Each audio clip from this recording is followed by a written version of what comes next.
I'm Matt McClure, and this is Currents. Young people jam into a local parish to talk about bullying. Bullying is bad, it makes me sad. Bullying is cool, it's not even cool. Bullying is mean, it makes me want to scream. Plus, there's a new exorcist on the big screen. We'll get the story behind it. If it's true, if this world exists, how does that affect his faith? And that if evil exists, how do you defeat it? And we'll meet a real-life exorcist.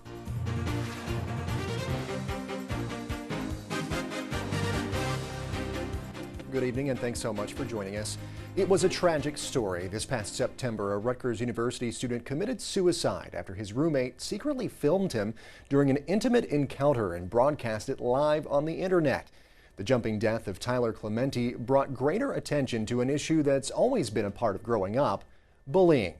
A recent study shows that bullying is more prevalent in the U.S. than in other countries. And other data shows that 13% of middle schoolers are bullies, while another 10% say they are victims. It's got many people looking for answers, including folks right here in Brooklyn.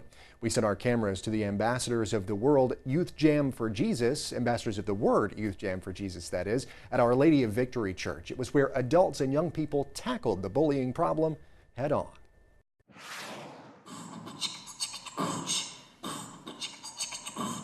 Bullying is bad, it makes me sad. Bullying is cool, it's not even cool. Bullying is mean, it makes me want to scream. Try to run away and they catch you every day. They steal your lunch money, rain or sun.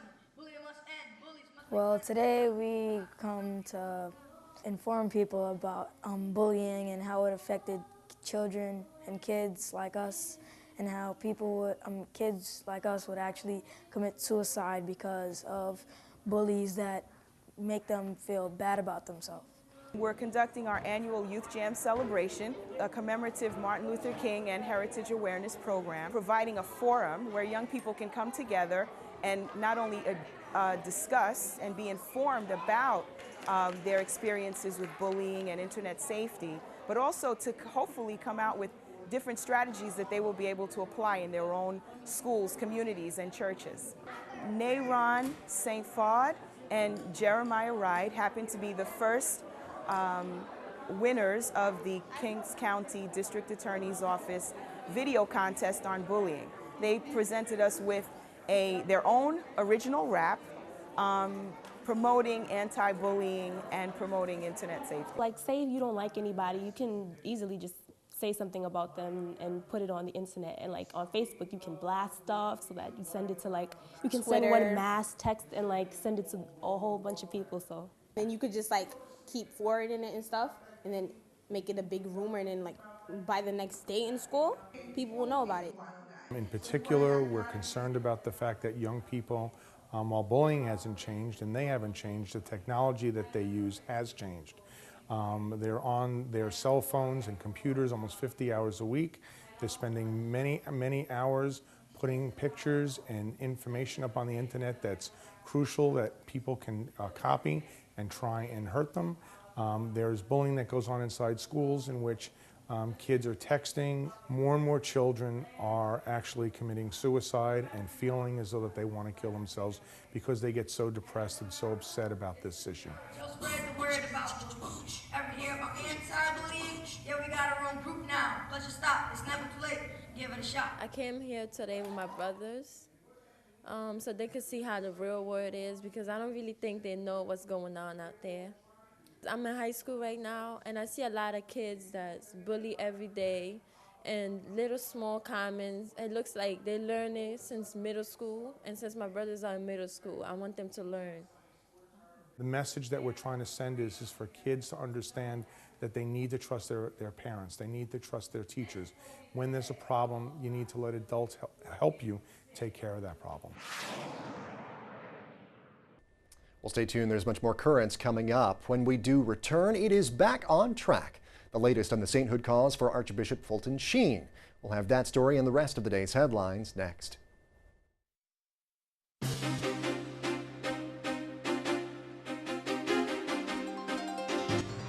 Welcome back to Currents. I'm Matt McClure. Coming up in just a bit, exorcists on the big screen and face-to-face. But first, let's have a look at the day's headlines. The Diocese of Peoria, Illinois says it is again promoting the cause of Archbishop Fulton Sheen's sainthood. The diocese had originally announced back in November that it was ending that work after a dispute with the Archdiocese of New York over the location of Sheen's remains. Sheen is buried in the crypt at St. Patrick's Cathedral. He was born, raised, and was ordained for the Diocese of Peoria, but he was a bishop in New York, where he hosted his popular TV show, Life is Worth Living. Well, from Washington, House Speaker John Boehner has announced the introduction of a bill to restore funding for school vouchers in the nation's capital. The Obama administration defunded that program back in 2009. Boehner says that the bill to restore that money will be the only one he plans to sponsor during this session of Congress. He says the voucher program allows low-income families to choose the best school for their children. More than half of the parents who received vouchers sent their children to Catholic schools. Well, U.S. bishops are hoping that at least one policy on immigration enforcement will not be restored. Reports say some Republicans in the new Congress want to return to immigration policies from the Bush administration. But Archbishop Jose Gomez told the House Judiciary Committee that the country should not return to workplace raids. Gomez, speaking on behalf of U.S. bishops, says the raids often result in families being broken up, with children being separated from their parents for long periods of time. Well, meanwhile, churches and other religious buildings need all the help they can get when it comes to their property. Data from the real estate services firm CoStar Group shows close to 200 religious facilities in the U.S. have been foreclosed on since 2008. That's compared with just 8 foreclosures in the previous 2-year period. And that data shows that independent churches, rather than ones that are part of larger denominations, have been the hardest hit. Well, while some churches are showing signs of struggle, new data shows that the number of Muslims is growing. So much so that they're expected to make up 1/4 of the world's population by the year 2030. The study from the Pew Forum also shows the number of U.S. Muslims is expected to double by that time. Close to 65% of U.S. Muslims were born abroad, but that number is expected to drop as the number of native-born Muslims increases. Well, turning now to France, where that country's Senate has rejected legislation that would have legalized assisted suicide. French bishops spoke out against that bill, urging the country's Catholics to write to their senators. The law would have allowed doctors to help a patient die when the pain could not be alleviated or was considered unbearable. Well, meanwhile, this spring, the Catholic Church will begin a new effort to reach out to non-believers in France. The Vatican has announced a permanent structure called the Courtyard of the Gentiles, which will promote dialogue with agnostics and atheists. The new structure will launch in Paris this March with a series of discussions over a 2-day period. And this May, a long-anticipated new movie based on the founder of Opus Dei will open in the U.S. We'll get details on that story now from Rome Reports. The film There Be Dragons tells the story about a journalist investigating the connection between his father and the founder of Opus Dei, Jose Maria Escriva. It's set to hit the big screens in the U.S. on May 6th. The movie's director, Roland Joffé, is well known for his other hits like The Mission and The Killing Fields. His newest project takes us to Madrid in 1936, during the Spanish Civil War. During a violent time in history, we see the trials experienced by Jose Maria Escriva as Catholic priests are being persecuted throughout Spain, and the turmoil of a civil war that separates families and divides a country. Years later, a young man investigating the candidate for canonization, Jose Maria, discovers his own father had a complicated relationship with the Opus Dei founder. The film, based on true events, stars the young actors Charlie Cox from Stardust and Casanova, Wes Bentley from American Beauty, and Olga Kurylenko from the James Bond movie Quantum of Solace.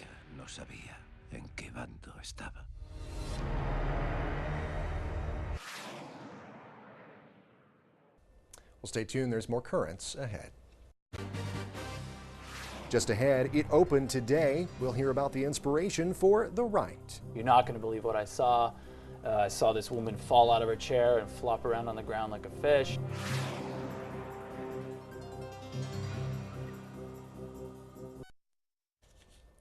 Welcome back. Okay, so guess what?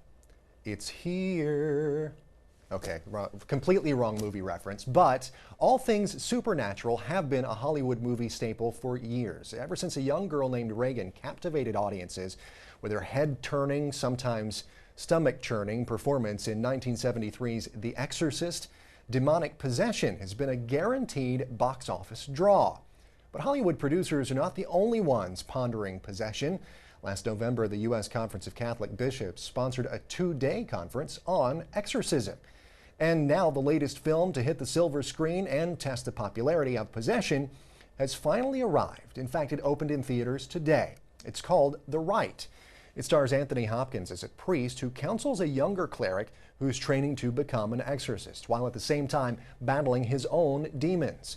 The film is based on the book of the same name, which tells the story of a real-life exorcist. I recently had a chance to sit down and talk more about it with the book's author, Matt Baglio. Matt, thanks so much for being here today. We appreciate your time. Thank you for having me. I know it's a little snowy and cold out there for you because you're not from around here, so neither am I. So we're kind of in the same boat on that one. Yeah. But the thing that, of course, we're here to talk about today is your book. It's called The Rite, The Making of a Modern Exorcist, and it's actually going to be a major motion picture. It is a major motion picture, which is premiering and opening in theaters here. Tell me a little bit, first of all, about the book and kind of your inspiration for it. Well, the book is a true story following an American Catholic priest, Father Gary Thomas, who went to Rome in 2005-2006 to become an exorcist, to study, to learn what he had to do as an exorcist. His bishop had nominated him as an exorcist, and he went to Rome not knowing anything about exorcism, and there was a course being offered at a Vatican-affiliated university. And as a journalist living in Rome, I'd heard about this course myself. I didn't know anything about Father Gary. I hadn't met him before. And so I went down to this course to find out, does the church still believe in exorcism? What do they teach? How would a course work? All of those things. I had no idea anything about exorcism. I had perhaps, my own preconceptions based off of Hollywood films and all those things. And I was very surprised by what I found at the course, how it was structured, the lectures they were offering, and Father Gary. I met him, and he was very honest and open. And then I asked, well, can I follow you? He was, at the moment, looking for an exorcist to follow, to apprentice to, because the course was really there to give the students like a background. Right, kind of the grounding, and then they would go in like an apprenticeship kind of thing. Yeah, the hands-on practical stuff they weren't offering, so he needed to find an exorcist that he could train with, and he was in the process of doing that when I met him, and then he came back to me later and said, I found one. You're not going to believe what I saw. I saw this woman fall out of her chair and flop around on the ground like a fish, and just his approach to it was very unique, I think, because he hadn't seen it before. He was processing it himself, and I think that was very different for me because most of the exorcists I went on later to interview, they'd been doing this for 20 years, very confident, very sure of what they were seeing. And this is how that process came about for me writing this book. I thought this could be an interesting book. Well, I know that a lot of times, we see with films, obviously they'll take films that are based on books. They'll take a little bit of artistic license. Are there any major differences between the film and the book? Well, the book and movie are slightly different, and I didn't write the book in a way that it could be adapted literally as a movie. I mean, the story itself is very cinematic in the sense that it's Father Gary's journey, and I write the book through his eyes, so it's not a textbook, if you will. The filmmakers wanted the movie to be as accurate as possible, but a movie and book are very different. So they had to change subtle things about the story. For instance, the character, the central character is not a priest, as Father Gary was in the book, but a seminarian. And the journey, though, is essentially the same. He's going to Rome, he's learning to become an exorcist, and he has to figure out if he believes in this stuff and how that, if it's true, if this world exists, how does that affect his faith?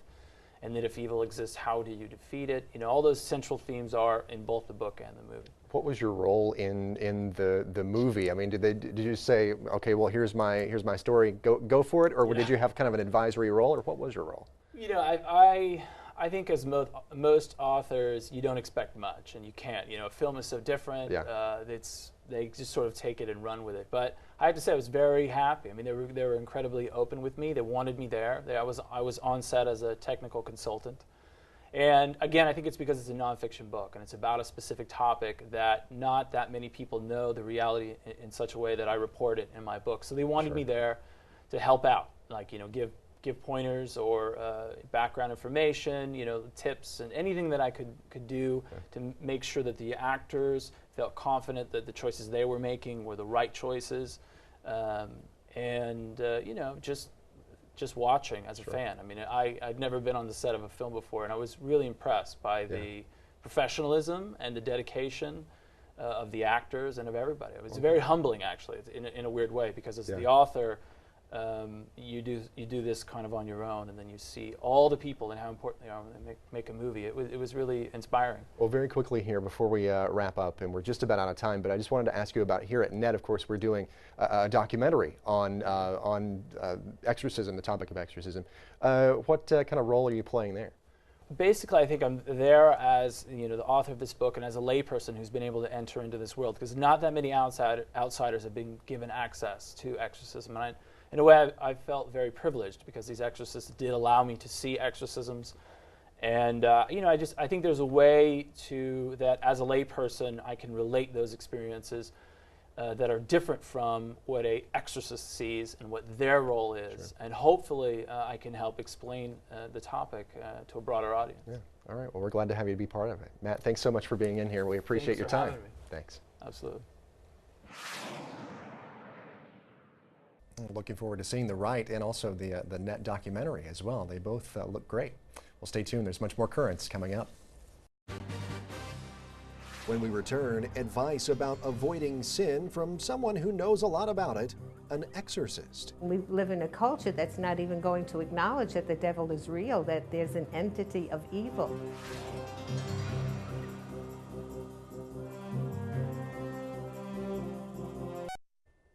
Well, finally tonight, they say the truth is sometimes stranger than fiction. And perhaps no one could explain that better to us than Father Jose Fortea. He is a well-known, real-life exorcist. He spent much of his career considering the presence of demonic forces in our daily lives. We caught up with him last year when he visited a local church to talk about his experiences and to shed a little light on demons and deliverance.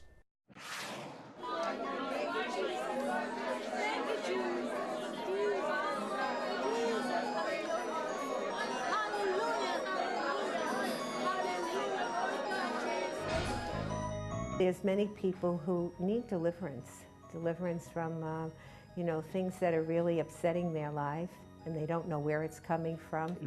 Lay people can only pray for freedom for deliverance. In other words, they can pray to God so that God can protect them from evil. When a physical manifestation occurs, like say if a person puffs up a hairball, do you think that is a means to distract you, to stop you from praying? We live in a culture that's not even going to acknowledge that the devil is real, that there's an entity of evil. After a certain moment, I realized that I had to talk. Not just pray, but also talk to people about the power of the dark side, so that people could stay away from danger. And also, so they have more reasons to believe. So this is the reason I've come to have this talk. Talking about it is as important as praying. The occult is very real, and many people get involved in the occult. So I think it's important for leaders to understand and know, how does a person become possessed, if that's the word? It's normal for people to experience moments of gluttony or lust, but it is not normal for them to enter a church and feel ill or nauseous. This entire field of the unordinary is the field in which specialized priests work regarding this exorcism issue. What is your daughter's middle name, Mrs. McNeil? Teresa. Everyone asks me about the movie The Exorcist, and I always mention that the depiction of the ritual and the role of the priest is well represented. It provides an idea of what the ritual is like, a priest praying with a book. But the part regarding the possessed is like a catalog of what can occur in hundreds of exorcisms.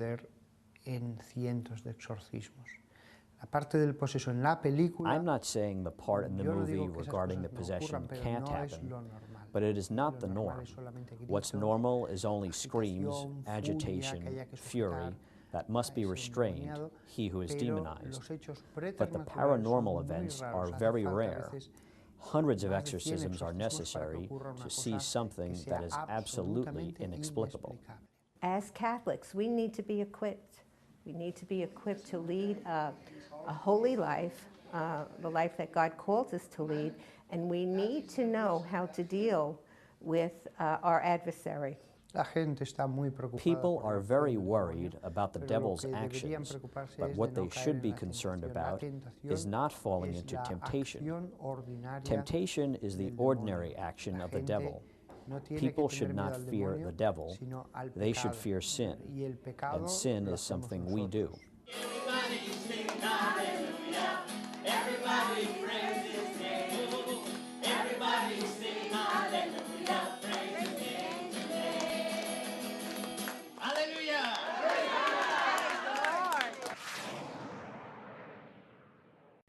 Well, that is it for tonight. Now be sure to visit us online here over the weekend at currentsny.net. You can also follow us on Twitter and become our fan on Facebook. And if you have a question, maybe a comment, or even a story idea you'd like to share with us, please do that. Email us at dropusaline@currentsny.net. Well, for all of us here at Currents, I'm Matt McClure. Have a great night and a great weekend.